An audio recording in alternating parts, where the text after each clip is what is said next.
Bueno, para el diseño de este circuito de primer orden, nosotros lo que vamos a tener en cuenta es lo siguiente.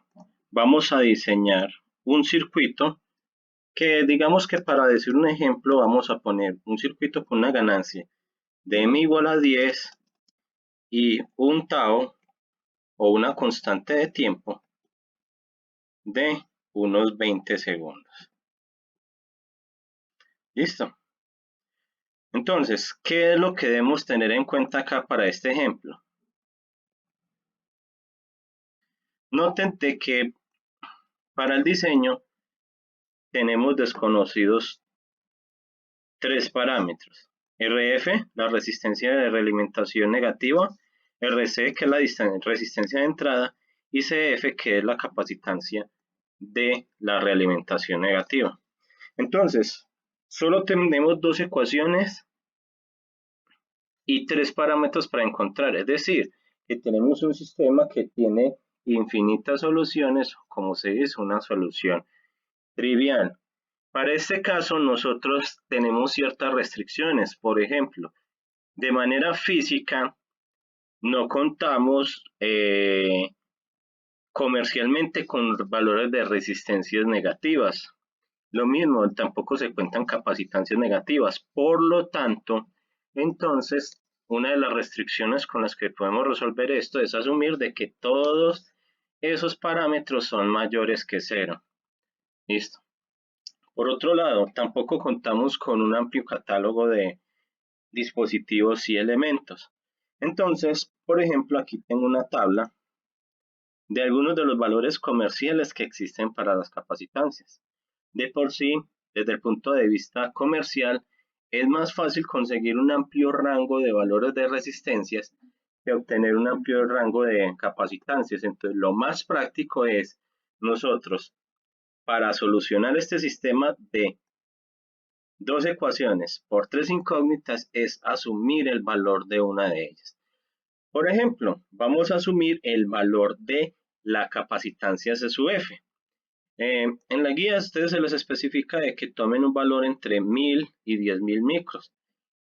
Ustedes pueden tomar el que quieran siempre y cuando sea un valor comercial, por ejemplo 1000, 1200, 2200, 3300, así sucesivamente. Entonces, para este ejemplo, entonces digamos de una vez que sea C sub F igual a 1000 microfaradios.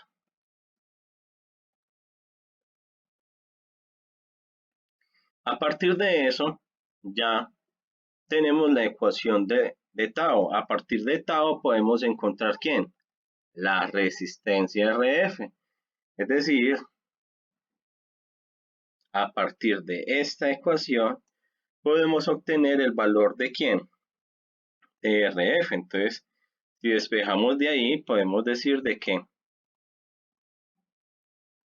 RF es igual a tau sobre C sub F.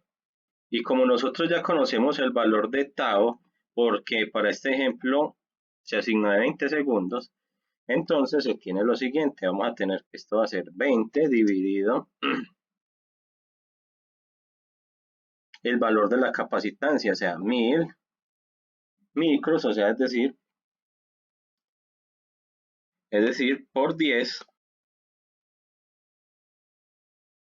a la menos 6. En otras palabras, esto es 20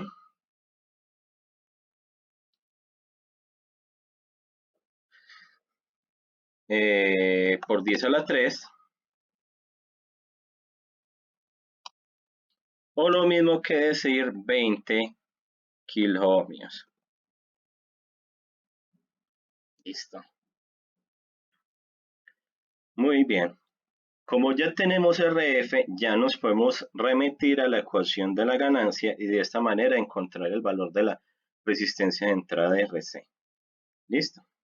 Ahora, ¿cómo encontramos RC? Ah, bueno, RC lo podemos despejar de acá, ya que conocemos RF.